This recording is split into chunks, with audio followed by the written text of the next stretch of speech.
گمراہیوں کی رات میں نور ہدا قرآن ہے۔ آپ نے اور میں نے انشاءاللہ اپنے اندر اس نماز کی اہمیت کو زندہ کرنا ہے، اس لیے کہ یہ انبیاء کی سنت رہی۔ ہر نبی نے کسی نہ کسی فارم میں نماز پڑھی ہے، یہ بات آپ لوگ جانتے ہوں گے۔ آپ صلی اللہ علیہ وسلم کے اوپر اس نماز کے فارمیٹ کو فائنلائز کر دیا گیا، ورنہ آپ سے پہلے جتنے انبیاء اور رسول آئے سب کسی نہ کسی فارمیٹ میں نماز پڑھتے تھے، اور مفسرین کہتے ہیں کہ اس نماز میں ایک رکن کامن تھا، دیٹ واز سجدہ۔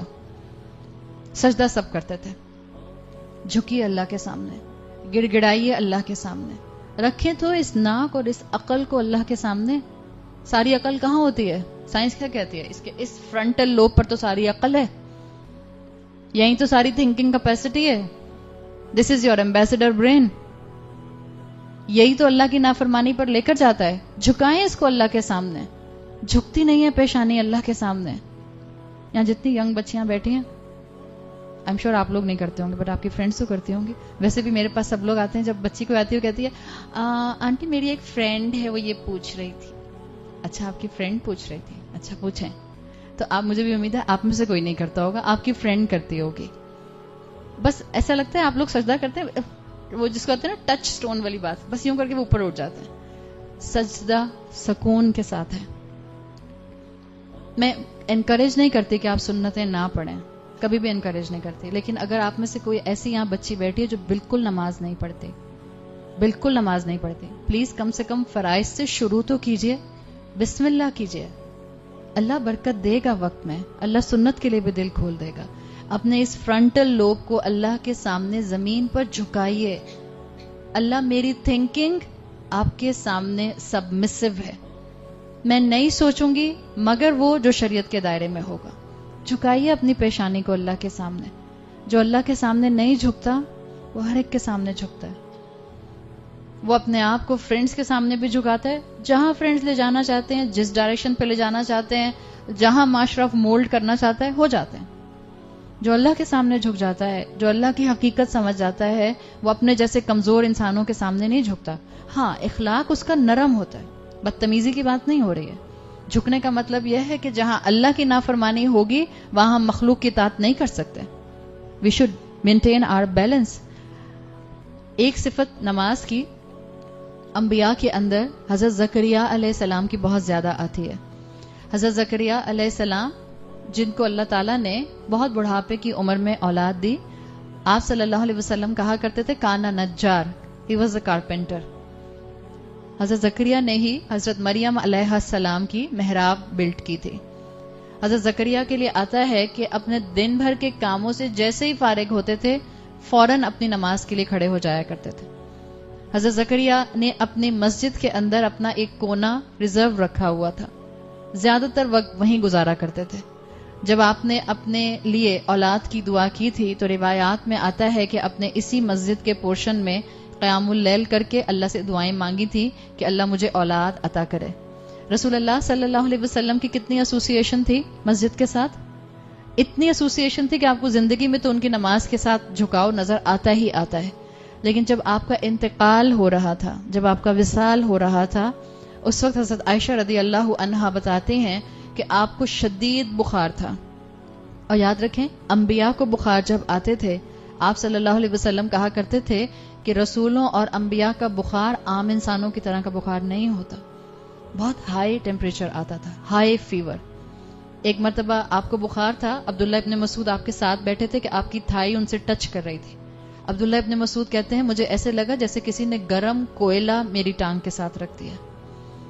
انبیاء کے اوپر مشکلات بہت ہوتی تھیں، اور رسول اللہ صلی اللہ علیہ وسلم تو اللہ کے محبوب تھے، اللہ چاہتا تو ان کو آنچ بھی نہ آتی، ان کو بھی بخار ہوتا تھا، اور بخار بھی ایسا ہوتا تھا کہ ہائی ٹیمپریچر ہوتا تھا۔ تو اگر زندگی میں آپ کو اور مجھے تھوڑی مشکل ہو جاتی ہے اس دین پر چلتے ہوئے، مت گھبرایا کریں، مت رویا کریں، مت بیک آف کرنے کا سوچا کریں۔ میرے دین میں کبھی بیک لیش نہ آئے میری آزمائشوں کی وجہ سے۔ رسول اللہ صلی اللہ علیہ وسلم کے آخری دن، آخری ایام آپ کو بہت سیویئر ٹیمپریچر تھا، آپ لیٹے ہوئے تھے، سو گئے, آپ کی آنکھ کھلی تو آپ نے حضرت عائشہ سے پوچھا کہ کیا لوگوں نے نماز پڑھ لی؟ اصلی الناس؟ حضرت عائشہ نے کہا نہیں, وہ آپ کا انتظار کر رہے ہیں. آپ صلی اللہ علیہ وسلم, حضرت عائشہ کہتی ہیں, ہمت کر کے بڑی مشکل سے کھڑے ہوئے تو بخار کی سختی کی وجہ سے, کمزوری کی وجہ سے فینٹ ہو گئے, بے ہوش ہو گئے. حضرت عائشہ کہتی ہیں پھر تھوڑی دیر میں ہوش آیا تو آپ نے پہلا سوال کیا, کیا لوگوں نے نماز پڑھ لی؟ حضرت عائشہ نے کہا نہیں, وہ آپ کا انتظار کر رہے ہیں. آپ صلی اللہ علیہ وسلم پھر کھڑے ہوئے اور پھر فینٹ ہو گئے. تیسری مرتبہ حضرت عائشہ کہتی ہیں پھر آپ نے وہی سوال کیا, پہلی دفعہ آنکھ کھلتے ساتھ, کیا لوگوں نے نماز پڑھ لی؟ حضرت عائشہ نے کہا نہیں, وہ آپ کا ویٹ کر رہے ہیں. پھر بے ہوش ہو گئے. چوتھی مرتبہ آپ صلی اللہ علیہ وسلم نے 2 صحابہ کو اندر بلایا اور ان کے کندھوں کے اوپر ہاتھ رکھ کے لٹرلی ڈریگ کرتے ہوئے, اس لیے کہ کھڑے ہونے کی طاقت نہیں تھی, ڈریگ کرتے ہوئے آپ صلی اللہ علیہ وسلم کو یہ دونوں صحابہ باہر لے کر گئے. یہ نماز کی اہمیت تھی. آپ کے آخری الفاظ کیا تھے؟ آپ کی آخری وصیت 2 الفاظ آپ نے کہے تھے, نماز اور عورتیں. کتنا بڑا سبق ہے. اللہ ہمارے امت کے مردوں کو عورتوں کا احساس کرنا اور ان کا خیال کرنا سکھا دے. آپ نے کہا تھا نماز کی فکر کرنا, اور امت کے مردوں کو کیا سمجھایا تھا؟ اس امت کی عورتوں پر ظلم نہ کرنا. اللہ ہمارے یہاں تو سب, کیونکہ عورتیں بیٹھی ہیں تو میں زیادہ اس پہ بات نہیں کرتی ہوں, میں انکریج نہیں کرتی اس طرح کی بات کو, ورنہ ہوتا کیا ہے کہ پھر ہم عورتیں بدزن ہو کے جاتے ہیں. دیکھیں, اللہ ہمیں اگر آزما رہا ہے کسی بھی اینگل سے, چاہے والد ہیں, چاہے بھائی ہیں, چاہے شوہر ہیں, چاہے بیٹا ہے, یاد رکھیں وہ ہمارے ہی اپنے ہیں. ہم ان کو چھوڑ کر کہیں نہیں جا سکتے. اگر ان میں دین کی کمی ہے تو آپ کی دعائیں, اور اگر وہ آپ سے عمر اور رتبے اور رشتے میں چھوٹے ہیں تو آپ کی تربیت ان کو اچھا مسلمان بنائے گی. جہاں تک شوہر کا معاملہ ہے, آپ شوہر کی تربیت نہیں کر سکتے, اور میرا آپ کو مشورہ ہے کبھی شوہر کی تربیت کی کوشش بھی مت کیجیے گا, بہت برا بیکلیش آئے گا. سوائے جھگڑے اور پریشانی کے کچھ بھی نہیں ہوگا. شوہر کے لیے دعا کی جاتی ہے اور بہت انڈائریکٹ انداز میں شوہر کے ساتھ معاملہ اچھا رکھا جاتا ہے. ظاہر بات ابھی ہمارا وہ کورس نہیں ہو رہا کہ ہم شوہر سے کیسے ڈیل کریں, میں آپ کو بتاؤں, میں زیادہ ڈیٹیل میں اس وقت جان نہیں سکتی, لیکن جو میرے سامنے باتیں اور انداز مجھے پتہ چلتے ہیں, زیادہ تر بیویاں پریشان ہوتی ہیں کہ شوہر دین سے دور بھاگتے ہیں. ایسے میں ایک چیز یاد رکھیے, آپ کا دین پر آنا, آپ کا خود مثال بننا اپنی اولاد کے لیے, اور آپ کا اللہ کے سامنے گڑ گڑانا اولاد اور شوہر کی ہدایت کے لیے, بس یہ اہم چیز ہے. آپ اولاد کی تربیت کر سکتی ہیں, آپ شوہر کی تربیت نہیں کر سکتی. جس دن بیوی شوہر کی تربیت کرنے کھڑی ہو جاتی ہے, اس دن سوائے جھگڑے اور فرسٹریشن کے کچھ ہاتھ میں نہیں آتا. Don't do this. گھروں کے ماحول کو تباہ مت کیجیے. دعائیں کیجیے, دعائیں امپاسبل کو پاسبل بنا دیتی ہیں, اور اچھی مثال سیٹ کیجیے. تو حضرت عائشہ اسی طرح سے بتاتی ہیں کہ آپ صلی اللہ علیہ وسلم کی یہ کریونگ تھی جو آپ کی نماز ادا کرنے کی, اور نماز بھی کیسے ادا کرنے کی؟ جماعت کے ساتھ ادا کرنے کی تھی. جو آپ کا بالکل انتقال والا دن تھا, اس میں بھی آخری موقع پر آتا ہے کہ جب آپ نے بالکل آخری مرتبہ اپنے حجرے کے پردے کو ہٹا کر دیکھا تو حضرت ابو بکر مسلمانوں کو نماز پڑھا رہے تھے. آپ مسکرائے. حضرت عائشہ کہتی ہیں بس اس کے بعد رسول اللہ صلی اللہ علیہ وسلم کبھی اپنے حجرے سے باہر نہیں آ سکے. تو یہ جماعت کے ساتھ نماز کی اہمیت رسول اللہ صلی اللہ علیہ وسلم کی عمر کے آخری حصے میں نظر آتی ہے. چاہے مرد نماز پڑھے مسجد میں جماعت کے ساتھ, یا عورتیں, 25 ٹائمز زیادہ ثواب ملتا ہے. سمجھے ایک نماز میں نے گھر میں پڑھی, اس کا ثواب مجھے ایک نماز کا ملتا ہے. اگر میں نے وہ جماعت کے ساتھ پڑھی تو مجھے اس کا ثواب 25 نمازوں کے برابر ملتا ہے. ہاں, اللہ تعالیٰ نے امت کی عورتوں پر آسانی رکھی ہے, ہمارے اوپر نماز کو فرض نہیں کیا گیا کہ ہم جماعت کے ساتھ جا کر پڑھیں. آسانی سے پڑھ سکتی ہیں تو ٹھیک ہے, ورنہ آپ اپنے گھر میں پڑھیں. اس وقت تو ہمارا کام کیا ہے کہ ہم بار بار اپنے آپ کو احساس دلائیں کہ ہم نے 5 وقت کی نماز کو کسی بھی طرح کمپرومائز نہیں کرنا. حضرت عمر رضی اللہ عنہ جس طرح سے شہید ہوئے تھے, ہم نے عشرہ مبشرہ میں بہت ڈیٹیل سے بات کی تھی.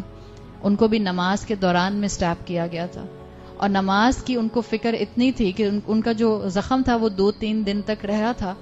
کانسٹنٹلی مسلمانوں سے کہتے رہتے تھے کہ اپنی نماز مت چھوڑنا, اپنی نماز مت چھوڑنا. دیکھیں, جہاں تک سنتیں یا فرائض ہیں, ان میں ایک چیز کا خیال رکھیں, فرائض کا سوال ہوگا. یاد رکھیے, فجر کے فرائض, فجر کی 2 سنتوں کی اہمیت بھی بہت زیادہ ہے, ظہر, عصر, مغرب, عشاء.